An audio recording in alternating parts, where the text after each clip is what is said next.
All right, so Grease Off 2020. Well, that went well, I think. Full disclosure, to do this video, originally I actually had a motion capture grease pencil hybrid setup, which was going to do the announcements of who won and whatnot. But I ran into some technical problems, and whilst they're totally fixable, I just don't have time, and under this heat, I cannot think straight. So the little one's just gone to bed. I'm just going to run through these videos and give you my 10 cents and enjoy them with you, and then announce who I think is a winner. Although, you know, everyone's a winner in the sense that everyone's done such great work, and there's no prize. So let's take a look.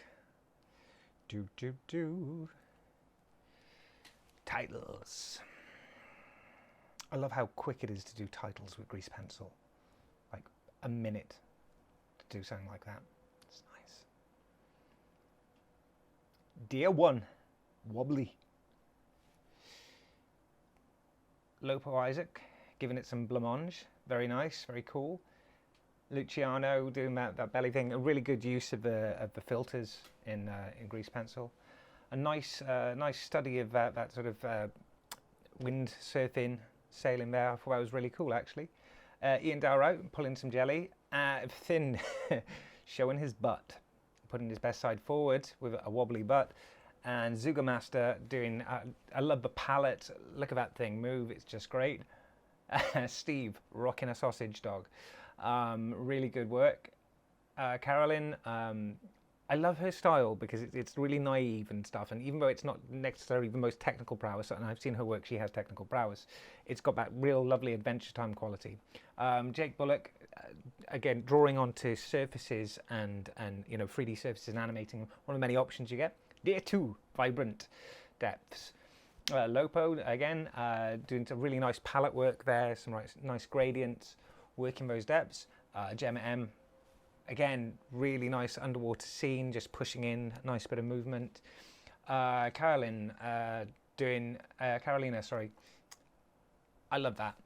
I think that's absolutely gorgeous. And I know it's supposed to be vibrant, but I think the antithesis of vibrant also works. Finn showing us, I think, a low sperm count, I'm not sure, but that's glorious. I even love that he's used the dot brush there. That's really nice. Ian Dowright, gorgeous cartoon snail, really nice. Some good wobbly filters in the background to get a little bit of extra movement. Zuga Master, again, really strong palette work, really nice motion. He doesn't just sort of like put the lines onto geometry, he seems to hand trace them, which gives it a really nice quality. Jake, again, using geometry and grease pencil together to get that really nice effect. It's got that really nice children's television sort of feel. It's really strong. Luciano doing some sort of anime corridor run down like the esophagus of a giant or something. I'm not sure, but it's cool, it's vibrant, and yeah, that shot is, you could see where that could be really, really, really kick-ass with, an actual time to spend on these things, but it would look brilliant. Patrick, some lovely fishes. You get extra points for using a particle instancing there, which I'm assuming is what you did. I love that turtle. It's a bit like reminiscent of Red Turtle from Studio Ghibli. At least they produced that one. Roller coaster, really unusual look. I love the color shift actually and the tint in that. It's really, it's a really good look. I can see this in, it's got a bit of that 90s club VJ sort of look going on, as actually does this. Feral 3D, jumping in late. With some spinny crystals. He's like Billy Crystal, but a much less popular brother. Day-free, inedible. Jumping in with a bat in a dish. Someone wants to be controversial. Nice one, Gemma M. Luciano, yeah, okay. Little pink blob, spitting gum tree thing. Munch. I love that eye emotion. That's gorgeous. That's really sweet. Look at the little hops. Oh, I really like that. And I extra points for anyone who manages to work this stuff into a loop. Carolina, again, it's that lovely naive style. I love that he flips them off at the end as well. Ian Dowright with an explosive hot dog. Clearly he's had a chili dog problem, and IBS is a terrible way to go. I don't know what I'm saying. This is just moving too quickly. I edited it too fast. Okay, thin with an edible mushroom. Lots of people went for mushrooms this year. What it reminds me, that style reminds me so much of saying, and I really, really like it. Zugamaster, again, it's that same palette. It's that traced over geometry feel, beautiful. Jake, again, you can see these people's styles really develop and really just stick to that thing and really pull it together as a set. That was my, I want to go back, that was really cool. But forward we go, Fire Beastie, really enjoying the motion there. Someone's getting hands, you know, with the animation tools there and really pulling it together. Love the look of this guy. Lucas Nepper, that Cookie Monster thing, it's like evil Cookie Monster, love it. And this is one of my favorite of the entire competition. It's that Family Guy eye narrowing sort of thing there. I know Steve probably wouldn't like a Family Guy comparison, but I thought that was gorgeous. Lopo, again, this is a brilliant one. Really, really, really like it. Blah. Nice. And gorgeous. Love it, love it, love it, love it. Nahuel Belic, I'm sorry if the name's wrong. Gorgeous evil cake. I think he only did one entry in the competition. Feral, again with the cutesy corn thing there. So cute I could die. It says it all. Dancing kitty, die, die, die. Great work. I think we're beginning to see like a lot more animation sort of play in later into the competition. People spending more time on the entrance, but less entrance. So it's kind of like less people entering. I love that Gemma is really, she's clearly like gotten some reference of this squirrel and gone to town with that. That looks fantastic. Exploding puppy heads. I mean, enough said. Brilliant work. It's just that little bulge just before the end.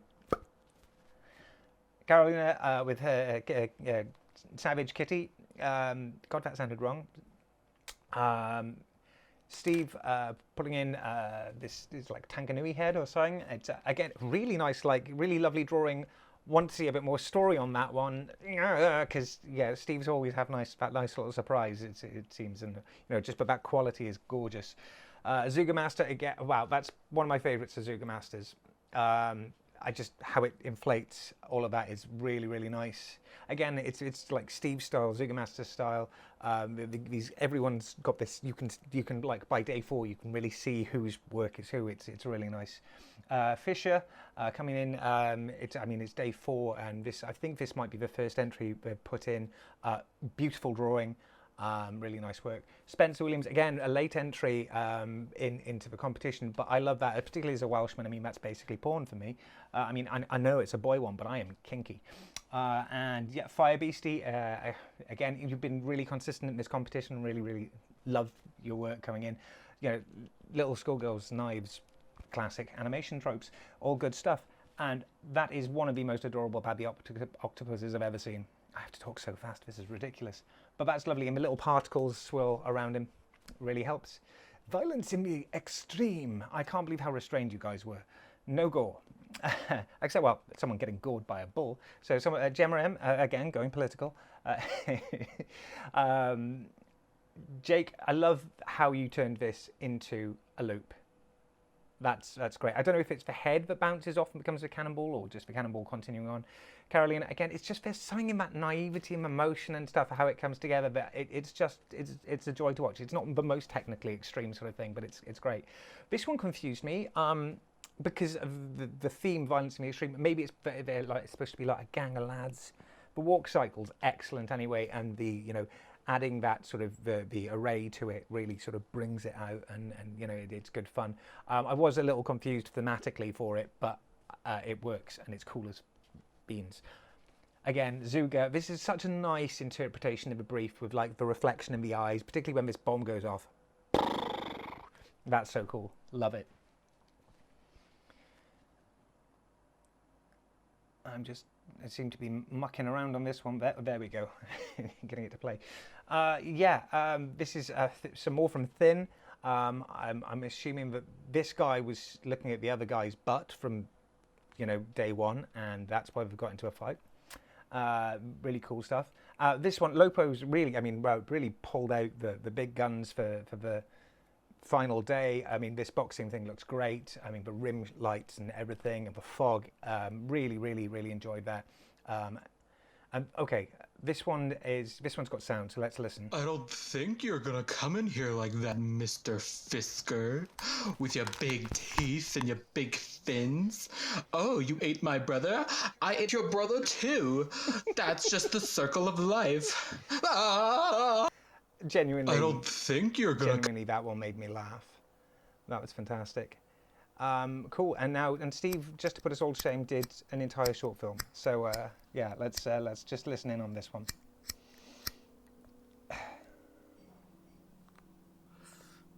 So there was this kid at school called Jonathan Haynes. Haynes, we used to call him. He was a skinny kid, you know, arms and legs like twigs. Short too. I mean, that's definitely a portrait of Didn't Steve, help right? He's that even he got the wore a blended coat 2 default cube sizes t-shirt. too big. It reached down to his knees. He was amazing at gymnastics though. He'd do all the flicks and the flacks and the roly-polies like it was nothing. I guess there wasn't much weight to throw around. One day, we were waiting outside class for morning registration and we started fighting. I can't remember who punched first, but we started laying into each other. Punch, punch, punch. All body blows, so it didn't really hurt. The rest of our class formed around us, a bit like a shitty Thunderdome, but with no Tina Turner. They started yelling, "Go on, Steve, deck him. Punch him harder. Punch him in the face." It was weird, but their shouting egged us on. We started circling each other, holding our arms up, you know, like you see boxers do. But unlike boxers, though, we were both still wearing our coats. Haynes's huge coat was acting like padding, you know, protecting him from all my punches, but he was sweating like a fat man in a sauna. Same for me. I was a bit shit at PE, wasn't used to all this moving around. Our punches slowed down and started to be more like weak slaps with a closed fist. It wasn't too long before our classmates lost interest in the fight, probably because we were both shit at fighting. Panting, Haynes stopped and said, "Why are we fighting?" "Can't remember," I said. We dropped our fists and laughed. Weird how some things stick in your head, isn't it?